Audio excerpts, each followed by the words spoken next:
place. Definitely want to make sure they get the best care and best love and attention possible, like the last 9 did, because they constantly had a human being in their presence for the first 8 weeks of their life, which I think is so important, because this one bonded to me in this level of imprinting. And most people, I just say that she's imprinted to me like she does to her parent, like her mother. She didn't imprint with daddy, with this one, like she did to her mother, because naturally the puppies imprint on their mother when it's the first thing that they see when they open their eyes. But in the case when they first open their eyes, and all 9 of these girls and these puppies, chances are it was me or my, at the time, that they saw first. So they imprinted maybe on Nora, maybe on me, maybe on the other girl helping me out do it at the time, which they don't get to see any longer, but that's the way things happen. But they would still remember every smell and aspect of her. As soon as they hear a voice or they smell a smell that relates to it, they know that she may be nearby. They instinctively remember and get so excited to see her. It's sad to disappoint them, but that's what happens when life comes at you. Now with Bomber, she constantly spent more time with me than the other did. The others got to, because I got to take her with me to work during the crucial stages of her life, when she was from 8 to 10, 12 weeks old, to the point to where, well, I say that's way too early. She was definitely 8 weeks old at least, for sure, but she was probably a little older than that when she first went with me to work, and she'd stay the day with me, 1 day a week, but she'd be with me at work all day, experiencing people, experiencing different situations in a sales tractor dealership environment, where I had multiple responsibilities, but I was still able to take her out to potty and maintain her training without her pottying in the showroom or having any accidents too often. And it was a totally new environment, and that's the only place that she had ever been at that point. She'd never left my house, which is where she was born and where she stayed until she was 8-10 weeks old. We didn't have any vets that we took them to for a trip to do any checkups on them. We didn't have any trips to the parks or any exposure to any kind of risks that may get them sick and run into any kind of potential diseases, viruses. We were very isolated with the way we kept them for the first 8 weeks. We wanted to make sure they got as much socialization with each other, with each sisters. They got as much time with Nora to get as much nutrition as they need. We were super diligent about making sure they all got fed, because Nora, dogs only have 8 nipples, and that's maybe funny to somebody, but it's the facts. She only has 8 nipples, so 9 puppies, there's going to be 1 left out. So we would maintain rotating them in and out to make sure that there wasn't one that was being pushed off to the side and not fed as much as the others. We kind of just took the runt possibility off the table. We didn't really give any of them the chance of an upper hand on any of the others, except for Bomber. She was probably the strongest one that came out. I'm not sure if she was the first one that came out, but she was definitely the biggest, the fluffiest, the fattest, fastest, and my heart just sank as soon as I saw her, because she had the longest hair, and I had wanted a long-haired German Shepherd since I was a little boy.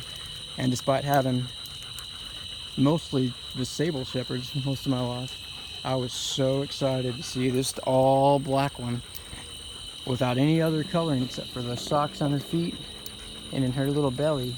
Despite that, she's all black, but she had red tips in her hair, and that long hair. It looked a lot longer when she was a puppy, though. She was fluff, just like a little bear, and I just imprinted and bonded with her so instantaneously that she just stayed with me until she was able to go with me to work. And then every day, every Wednesday, each time I'd go each week to work, she would come with me once a week, which helped her get through those crucial stages when they need to be around other people in different situations where they don't get protective and aggressive in an environment that's new to them because they waited too long to go on me, things like that.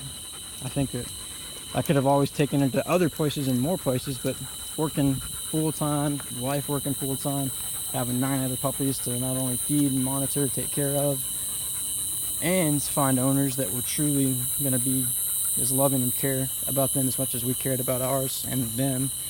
And we wanted to be able to have owners that took and adopted ours, that knew what they were getting into, did research, it wasn't an emotional impulse buy, and that they were going to put forth the effort and time to actually keep these dogs and maintain the day-to-day care and let them go on walks for 30 minutes twice a day, feed them what they need to be fed. They didn't have any risk of having any neglect or lack of nutrition. We wanted to make sure these dogs, for every possible scenario, were going to be well taken care of, like it was me myself taking care of them, which I would put them before myself, which I constantly have done.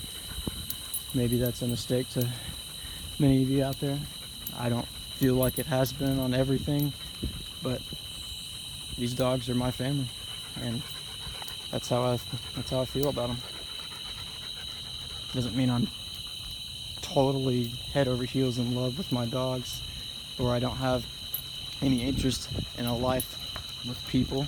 I love people, but I love people that have the values that, honestly, I get used to having loyalty, honesty, and transparency the way I can be myself around them so often that if I can't continuously be the person that my dog knows me to be around other human people, then I typically don't like to be around those other human people, because my dogs are my life and a part of my life and my family. They aren't a decoration that I show off in front of people that just sit in my backyard when I'm not using them and put up in storage. They're living, breathing, feeling, emotional, intelligent animals that have the possibility to enrich every single situation and aspect of your life if you allow them to have that chance. Even with me having the 3 full-time, full big German Shepherds with so many needs and requirements, I still am able to get it done solo and not feel overwhelmed at the end of the day when I go to sleep, and maintain a healthy lifestyle of taking care of myself and my body and taking care of my business that it needs to be taken care of. It's been a challenge, and it continues to challenge me, but if it wasn't for them, I wouldn't be able to overcome those challenges, because they are my support and my challenge, not only at the same time. Because if I imagine my life being single without my animals and my dogs and my family, my pack, it would be a miserable, boring, lonely existence, especially after knowing what I know now about relationships, about life, about everything in general, about my approach to different goals that I have and dreams for myself and the people that I surround myself with. I wouldn't want to settle for someone that doesn't feel the same way about animals that I do, and I wouldn't want to be acting or faking just to be able to say that I wasn't alone at home a lot, just to sound like my life is more interesting than it is. I'm perfectly fine with saying that my life consists 90% of extracurricular activities that have to do with these dogs, and that's an enriching, fulfilling life. Every state park we've hit, every little creek and water hole in the hill country, all the exploring and adventures we go on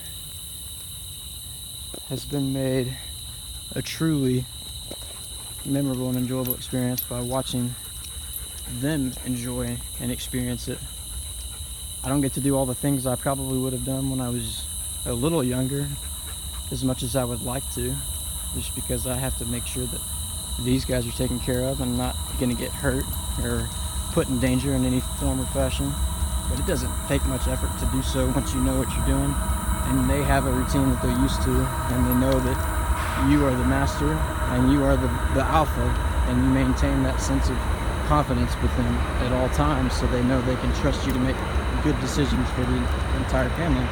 That's where a lot of people have trouble with that, and it takes some skill and practice by training the animal, but it just takes the state of mind of believing in what you say, you know, being 100% confident in your convictions when you say them.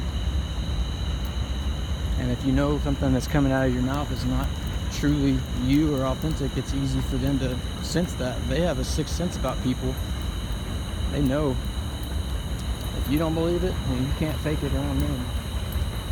But when I say something that I mean it, they will come. Thorin, come now. Come, let's go now. Get over here. Let's go. Come now. Over here. Come now. He knows that I mean business, and he comes right to me because he knows I mean it. Hey, Bubba. Good boy. Good job. It doesn't have to be rude, it doesn't have to be mean. It just has to be stern, confident, vocal, loud enough for them to hear. Just mean what you say. I tell people to think about a situation and where if that dog was about to run across the street and get run over possibly, which may be too extreme of an example, or if it was going to go and across the street and maybe try to go get into another person's yard to get into a dog fight, and you had to absolutely make sure that they listened to you, otherwise there's going to be your dog hurting or, you know, somehow injured from the situation getting worse, and you instinctively yell out to that dog to come, with the dog being trained to know what the come command means, it hears your name, and you say his name, hears your voice, he's going to come. 90% of the time he's going to come, and ignore his prey drive that tells him to go chase that other dog. It's a difficult thing to overcome, but when they know that you mean what you say, and you're confident in your statements, not requesting them, you're telling them what to do, and they know that you mean it, they will come. They'll do what you ask. But you have to be patient, you have to be nice, and you have to be calm, you have to be, it has to come from a good place in your heart, not from a place of anger, not from a place of aggression, not from a place of frustration, from a place of confidence in yourself, confidence in your ability to maintain control, and trust. They have to trust you. If you don't know what you're doing, that's okay. But educate yourself and learn how to do the things that you're trying to achieve, so that whenever you do ask them to do something that you need them to listen to without fail, they trust that you mean what they say, what you say for them to do, without having any doubts in their head, thinking that they know they have to look out for themselves. That trumps your request because they think you don't have the capability to look out for them or the pack. That's why a male will take place as an alpha in place of the wife or girlfriend or female in the home when there's a male present half the time. And when he leaves, all of a sudden the woman is run over by the male dog. He takes over as the alpha male in that critical role for the pack. And if the female does not learn to be demanding and confident, that dog will never submit to her and listen to anything she has to say, and constantly just run her over. This male, he challenges me and he tests me every once in a while. They do. All people and animals are going to push the limits of what they're capable of doing, but he doesn't do it 24/7. He doesn't do it to the extreme of it's uncontrollable. He also doesn't do it, watch your head, Bubba, repeatedly in the same exact situation. It's always a different variation of the situation that he tries. Very smart like. Always tries to change it up because he thinks it may somehow vary if this variable has changed. Too smart for his own good. Does that feel good, Mordecai? You got your little piles on your puddle? Now I'm going to clean you up with the towel, huh? Okay. Yep. You can get some more? Scoot your head. Scoot your head. Watch your head, Scooter. Watch your head. Here it comes. Woo! It's coming at you. I'm going to spray your head, boy. Get you some water. Okay, I stop for a second. Get you some water. Go ahead. Get your drink. Get your drink, boy. Good boy.